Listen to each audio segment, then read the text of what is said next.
안녕하세요. 깊어가는 밤 혹은 나른한 오후에 차 한 잔의 온기를 느끼며 이 영상을 보고 계실 여러분을 환영합니다.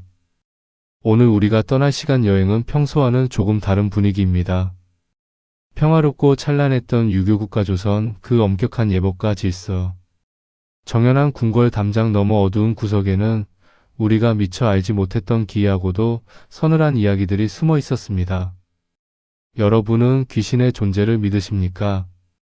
현대 과학의 잣대로는 설명하기 힘든 기이한 현상들이 우리 조상들의 기록인 조선 왕조실록과 각종 야사에는 너무도 생생하게 남아 있습니다. 오늘 역사의 온도 36.5에서 준비한 이야기는 조선판 엑소시스트라 불릴만한 기묘한 테마 기록과 궁궐을 공포로 몰아넣었던 정체 모를 존재들에 관한 기록입니다. 단순히 무서운 이야기를 들려드리려는 것이 아닙니다.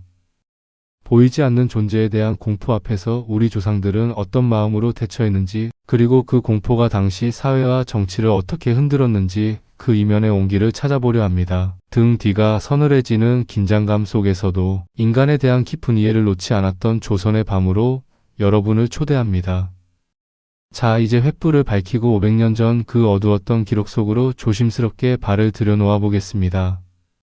조선은 흔히 성리학의 나라, 이성적인 유교 국가로 알려져 있습니다. 공자께서는 괴력난신, 즉 괴이하고 힘있고 어지러운 귀신에 대해서는 말하지 말라고 가르치셨지요. 하지만 아이러니하게도 가장 이성적이어야 할 왕의 기록인 조선 왕조실록에는 귀신에 대한 기록이 수백 건 이상 등장합니다.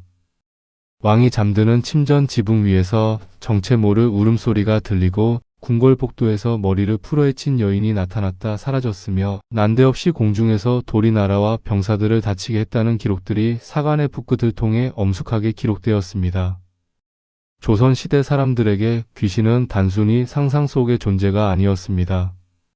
그것은 삶의 일부였고 때로는 국가의 안위를 위협하는 실질적인 공포였습니다.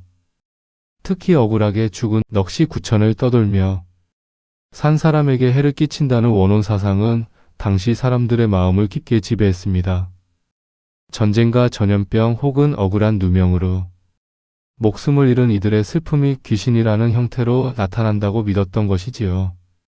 그래서 조선의 테마는 단순히 귀신을 쫓아내는 것에 그치지 않았습니다. 그들의 억울함을 풀어주고 마음을 달래주는 원한의 해소가 곧 테마의 핵심이었습니다. 이제 우리는 그 구체적인 사건 속으로 들어가 보려 합니다. 조선 최고의 성군이라 불리는 세종대왕의 치세에도 기이한 소동은 있었습니다. 세종 12년 평화롭던 경복궁의 원인을 알 수 없는 괴상한 소리가 들리기 시작합니다. 밤마다 정각 지붕 위에서 누군가 울부짖는 소리가 들렸고 궁궐을 지키던 병사들이 공포에 질려 실신하는 일이 벌어졌습니다. 처음에는 바람소리나 짐승의 울음소리라 치부했으나 소리는 날이 갈수록 커졌고 급기야 궁궐 안의 여종들이 헛것을 보았다는 증언이 쏟아졌습니다. 실록의 기록에 따르면 밤마다 궁중에서 괴이한 목소리가 들리니 상왕께서 밤잠을 설치시고 근심이 깊으셨다고 전합니다.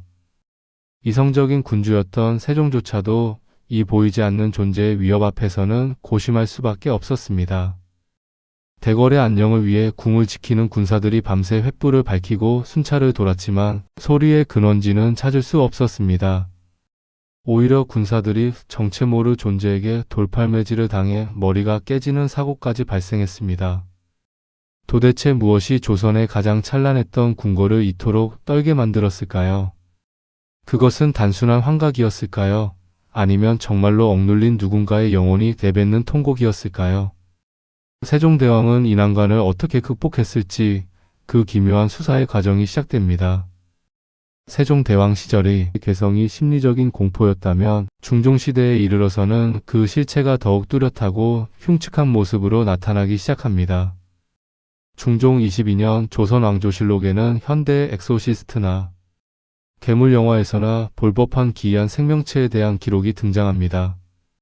밤마다 경복궁 침전 주변에서 정체 모를 짐승의 울음소리가 들리더니 급기야 망아지만한 크기의 개를 닮았고 온몸에 깃털이나 비늘 같은 것이 돋아난 괴물이 나타났다는 목격담이 쏟아진 것입니다.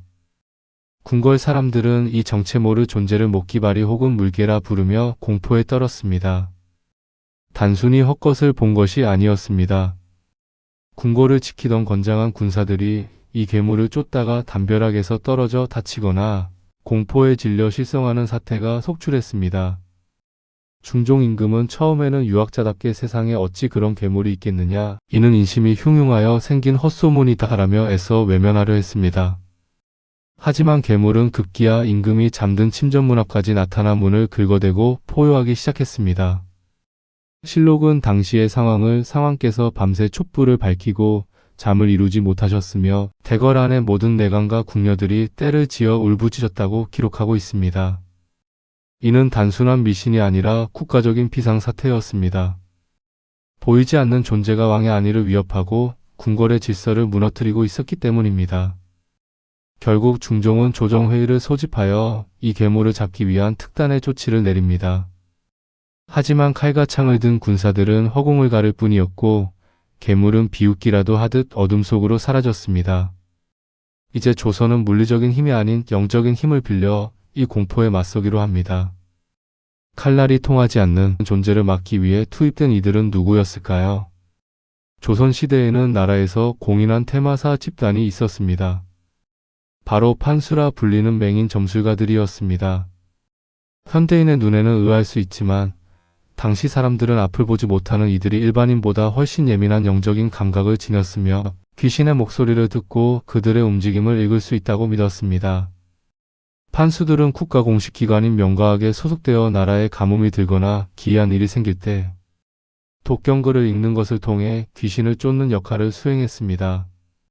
이들은 궁궐 구석구석에 흩어져 앉아 밤새도록 옥주경과 같은 강력한 테마 주문을 외웠습니다. 북을 두드리고 징을 울리며 어둠 속의 존재를 압박했지요. 그들의 테마 방식은 단순히 귀신을 죽이는 것이 아니었습니다. 소리로서 귀신을 가두고 그들이 왜 나타났는지 그 근원을 찾아내는 일종의 심리전이었습니다.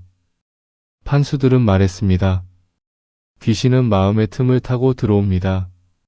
대궐 안에 억울한 죽음이 있거나 사람들의 마음속에 원한이 가득하면 저들은 힘을 얻습니다. 실제로 판수들이 독경을 시작하면 대궐을 떠돌던 기이한 소리가 잦아들고 미쳐 날뛰던 궁녀들이 안정을 되찾았다는 기록이 허다합니다. 하지만 이것만으로는 부족했습니다. 귀신을 쫓아내도 그들이 돌아오는 문, 즉 귀문을 닫지 않으면 소용이 없었기 때문입니다. 판수들은 목숨을 건 마지막 의식을 준비합니다. 쌀을 뿌리고 붉은 팥을 던지며 보이지 않는 그림자와 사투를 벌이는 조선판 테마 의식이 대궐 한복판에서 장엄하게 펼쳐집니다. 시간은 흘러 광해군 시절 테마 이야기는 더욱 정치적이고 비극적인 색채를 띠게 됩니다. 광해군은 유독 궁궐 안의 기운에 예민했던 왕이었습니다. 임진왜란 이후 폐허가 된 궁궐을 재건하는 과정에서 수많은 인명사고가 발생했고 사람들은 그 땅에 서린 원한이 귀신으로 나타난다고 수군거렸습니다. 당시 궁궐 안에는 소격서라는 도교적인 제사를 지내는 관청이 있었습니다. 표면적으로는 하늘의 제사를 지내는 곳이었지만 실제로는 왕실의 저주를 막고 귀신을 다스리는 은밀한 본거지이기도 했습니다. 광해군 시절 소격서의 기록을 보면 밤마다 궁궐 지하에서 여인의 울음소리가 들려 땅을 파보았더니 과거 억울하게 죽임을 당한 궁녀의 유골이 나왔다는 기묘한 이야기가 등장합니다.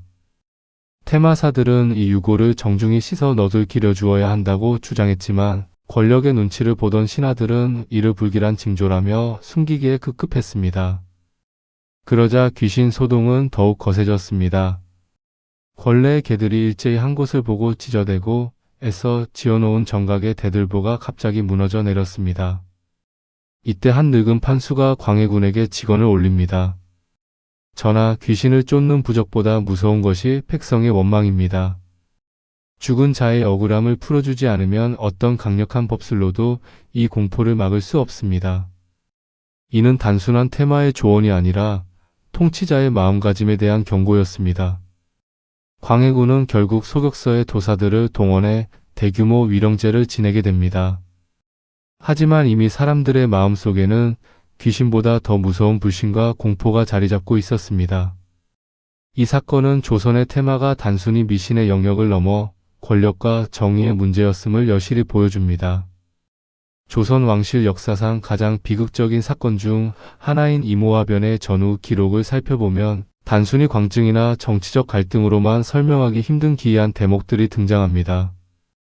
영조 38년 창경궁 문정전 앞마당에 뒤주가 놓이기 전부터 궁궐 안에는 불길한 징조들이 가득했습니다. 사도 세자는 생전에 극심한 공포증에 시달렸습니다. 그는 아무도 없는 허공을 향해 칼을 휘두르며 저기 귀신이 나를 데려가려 한다고 소리쳤고, 뇌성병력이 치는 날이면 정각 구석에 숨어 벌벌 떨었습니다. 당시 궁녀들의 증언에 따르면 세자가 거처하던 경춘전 지붕 위에서 밤마다 수십 명의 귀신이 통곡하는 소리가 들려 세자가 잠을 이루지 못했다고 합니다.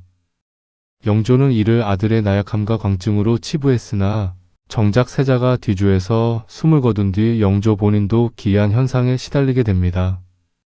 밤마다 죽은 아들의 목소리가 바람결에 들려와 영조를 잠 못 들게 했고, 세자가 갇혔던 휘령정 근처에서는 밤마다 뒤주를 긁는 듯한 기괴한 소리가 들려 궁인들이 그 근처를 지나가길 꺼렸습니다. 영조는 결국 강력한 독경을 올리고 궁궐의 구조를 바꾸는 등 테마에 가까운 조치를 취했으나 그 환청은 영조의 여생 내내 따라다녔습니다. 이는 단순히 귀신 소동이라기보다 지워지지 않는 죄책감이 빚어낸 영적인 형벌과도 같았습니다. 조선의 테마는 이처럼 때로 왕실의 가장 어두운 비밀과 비극적인 슬픔을 투영하는 거울이기도 했습니다. 영조의 뒤를 이은 정조대왕은 조선 역사에서 가장 합리적이고 학구적인 군주였습니다. 그는 귀신 소동에 대해 이전 왕들과는 전혀 다른 시각을 보였습니다. 정조 시절에도 대궐 안에서 귀신을 보았다거나 정체 모를 불덩이가 날아다닌다는 보고가 올라왔으나 정조는 이를 단칼에 거절했습니다. 정조는 신하들에게 이렇게 말했습니다. 세상에 귀신이란 존재하지 않는다. 다만 사람의 마음이 허하면 기가 흩어져 환상을 보게 되는 것이니 마음을 바로 잡는 것이 최고의 테마이다. 정조는 궁궐 안에서 소동을 피우는 나인들을 벌하고 오히려 어두운 폭도의 횃불을 더 밝게 켜게 하여 공포의 근원인 어둠을 물리적으로 제거했습니다. 하지만 정조 역시 단 한 가지 원혼의 존재만큼은 인정했습니다. 그것은 바로 억울하게 죽은 백성들의 원한이었습니다. 그는 백성이 억울하면 하늘의 기운이 뒤틀려 가뭄이 들고 전염병이 창궐한다고 믿었습니다. 그래서 정조의 테마는 부적을 붙이는 것이 아니라 억울한 재판을 다시 열어주고 백성들의 눈물을 닦아주는 민생 정치 그 자체였습니다. 정치가 바르면 귀신은 감히 고개를 들지 못한다는 정당한 논리로 조선의 밤을 밝히려 했던 정조. 그의 통치 아래서 조선의 귀신들은 잠시 숨을 죽이고 역사의 뒤편으로 물러나게 되었습니다. 그렇다면 기록에 남은 실제 조선의 테마 도구들은 어떤 것들이었을까요? 가장 대표적인 것은 사인검입니다. 인년, 인월, 인일, 인시에 맞추어 12번을 당금질에 만든 이 칼은 순양의 기운을 상징하며 사악한 기운을 베는 최고의 테마 도구로 여겨졌습니다. 왕은 특별한 병괴가 생길 때 이 사인검을 하사하여 사태를 해결하게 했습니다. 또한 일반 백성들 사이에서는 복숭아나무 가지가 널리 쓰였습니다. 동쪽으로 뻗은 복숭아나무 가지는 귀신의 머리를 때려 쫓아낼 수 있다고 믿었지요. 궁궐에서는 귀신을 잡는 개라 불리는 삽살개를 길러 영적인 침입자를 감시하게 했습니다. 삽살개의 눈에는 귀신의 형체가 보여 허공을 향해 짖는 삽살개는 곧 귀신이 나타났다는 경고등과 같았습니다.